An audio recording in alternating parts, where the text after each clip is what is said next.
হয়েছিল। বঙ্গবন্ধু কিন্তু সেই আন্দোলনে সরাসরি ছিলেন। তিনি 48 থেকে 52 পর্যন্ত তিনি কিন্তু মোটামুটি জেলেই ছিলেন, মাঝখানে একবার বের হয়েছেন। তার যে অসমাপ্ত আত্মজীবনী পড়লে কিন্তু আমরা জানি। তো ওই 52 ভাষা আন্দোলন যেটি আমাদের স্বাধীনতার মূল জিনিস। বঙ্গবন্ধু ছাড়া স্বাধীনতা চিন্তা করা যায় না, বঙ্গবন্ধু ছাড়া ভাষা আন্দোলনও হয় নাই। এবং ভাষা আন্দোলন আমাদের সূতিকাগার সোপান, প্রথম সোপান, সেটা থেকে আমরা স্বাধীনতা পেয়েছি। অতএব আমাদের সব কিছুতে আমাদের সে করে মনের মধ্যে থাকতে হবে যে আমাদের মূল চেতনা ভাষা আন্দোলন, যেটা আমাদের মূল চেতনা ছিল। অসাম্প্রদায়িক একটা দেশ, যেখানে হিন্দু, বৌদ্ধ, খ্রিস্টান সবাই মিলে বাংলাদেশ, সবাই একসঙ্গে থাকবে বাংলাদেশ। এখানে আমি হিন্দু, আমি এখানে থাকতে পারবো না, আমি মুসলিম, আমি থাকবো, বা আমি খ্রিস্টান না। সব এই স্বপ্ন বঙ্গবন্ধু দেখেছিলেন। এই চেতনা, এইটাই ছিল আমাদের স্বাধীনতার আন্দোলনে। তোমরা বাচ্চারা নিশ্চয় জানো মুক্তিযুদ্ধ, সেটা তো জানো মুক্তিযুদ্ধ। সেখানে যে আমাদের অস্ত্র হাতে যুদ্ধ করেছিল যারা, আমার মনে হয় পাঠ্য বইয়ে বা এর বাইরে আপনারা মুক্তিযুদ্ধ, ভাষা আন্দোলন, এগুলো একটা কারিকুলাম না থাকলেও আছে বইয়ে, না হলেও এক্সট্রা কারিকুলাম হিসেবে এগুলো ক্লাস নেবে, এগুলো দরকার। আমাদের ছেলে মেয়েরা এখন জঙ্গিবাদের দিকে যাচ্ছে। আমি বারবার বলি, যেই দেশে রক্ত দিয়ে আমাদের এখানে বীর মুক্তিযোদ্ধারা বসে আছে, যারা এই দেশটিকে অস্ত্র হাতে স্বাধীন করেছিল, অনেকের জীবন দিয়েছে। আমার আত্মীয় স্বজন আছে বীর মুক্তিযোদ্ধা, তারা যুদ্ধ করেছে। তারা আমার এই বাড়িতে মুক্তিযোদ্ধারা দলে দলে আসতেন এখানে, এইখানে কিন্তু আর্মিরা আছে। আরেকটি কথা, এই নদীটার কারণে এই ব্রিজটা ছিল না, এইটা খালটা নদীর মতো হয়তো, এখানে কোনো ব্রিজ ছিল না, কিচ্ছু ছিল না। ওরা ওই পার পর্যন্ত আসছে আর্মিরা, এই পারে আর আসতে পারে না। তো এইখানে আমার নানার বাড়ির লোকজন, অন্যান্য লোকজন সব এই গ্রামে আসতে পেরেছিল। এবং মুক্তিযোদ্ধারা আমাদের এই বাড়িতে থাকতো, এরা এসে যা খাওয়া, আমার চাচি মা বা মা, এই বলতাম মা, মানে রান্না করতো সারাদিন। এই মুক্তিযোদ্ধারা এখানে খাওয়া দাওয়া করতো, খাইতো। এখানে নিরাপদ ছিল, কারণ পাক বাহিনী এই গ্রামে আসে না। অন্যান্য গ্রাম আমি জানি না, তবে এই গ্রামে পাক বাহিনী আসতে পারে নাই এই নদীটার জন্য। তো আরেকটি কথা, এই নদীটাও ড্রেজিং নিয়ে কথা বলছে। আমরা কাকন নদী যেটা বলি, সেটাও আমি কথা বলেছি, উদ্যোগ আমরা নিচ্ছি এবং সরকারের পরিকল্পনাও আছে সবগুলো নদী ড্রেজিং করার, নদীগুলো যাতে সুন্দর করে বহমান থাকে। এই নদীগুলো বন্ধ হয়ে যাচ্ছে।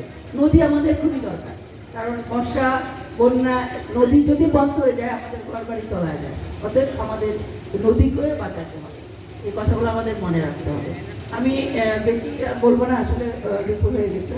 আমি এটুকু বলতে চাই যে এই গ্রামটি আমি একটি আদর্শ গ্রাম হিসেবে গড়ে তুলতে চাই। আমার গ্রামের যারা আছেন তারা নিশ্চয়ই এটা চান। এরপরে আমি এই ইউনিয়নকে আদর্শ ইউনিয়ন, এবং আমার সাথে রাজু ভাইয়ের সাথে কথা হয়েছে, উপজেলাকে আমরা মডেল উপজেলা হিসেবে গড়ে তুলতে চাই। রায়পুরা মডেল উপজেলা, আমাদের এমপি সাহেবের সাথেও কথা হয়েছে, আমরা মিলেমিশে একটা মডেল উপজেলা করবো। কেন সবাই বলে যে এই উপজেলা, রাজু এতদিন ছিল এই উপজেলায় এই এমপি হয়েছে, যিনি প্রেস ক্লাবের মতো জায়গায় বারবার নির্বাচিত হয়েছে। প্রেস ক্লাবে কোনো মেয়ে সেক্রেটারি প্রেসিডেন্ট হয় নাই এই 70 বছরের ইতিহাসে। অক্টোবরে আমরা 70তম প্রতিষ্ঠা বার্ষিকী পালন করব। অনেক লিজেন্ডারি সব সাংবাদিকরা, যাদের নাম শুধু আমরা বইয়ে পড়ি, তারা ছিল এই প্রেস ক্লাব চালাইছে। সেখানে আমি যখন সেইখানে নেতৃত্ব দিতে পারি, আমার সেই আত্মবিশ্বাস আছে।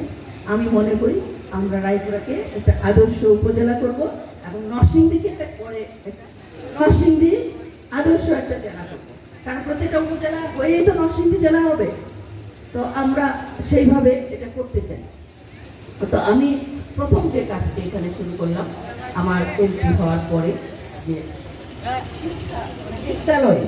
বিদ্যালয়ে আমাদের মূল, এই কথাটা বলছেন যে আমাদের মূল চেতনা, স্বাধীনতার মূল চেতনা যে ভাষা আন্দোলন, তাকে স্মরণ করে, সেই ভাষা আন্দোলনের প্রতি শ্রদ্ধা দিয়ে বঙ্গবন্ধুকে স্মরণ করে আমরা যে কোনো কাজ বঙ্গবন্ধুকে স্মরণ না করে আমরা করতে পারি না। বঙ্গবন্ধু মানে বঙ্গবন্ধুর জন্ম না হলে এই বাংলাদেশ হতো না। তো আমার শুরুটা আমি এইভাবে করেছি। আমি মনে করি প্রত্যেকটি স্কুলে আমাদের যে ইতিহাস, ঐতিহ্য, তাকে সমুন্নত রাখার চেষ্টা করতে হবে। আমাদের স্কুলের ছেলে মেয়েদের জন্য খেলার মাঠ লাগবে, এলাকার ছেলে মেয়েদের জন্য আমাদের খেলার মাঠ, লাইব্রেরি।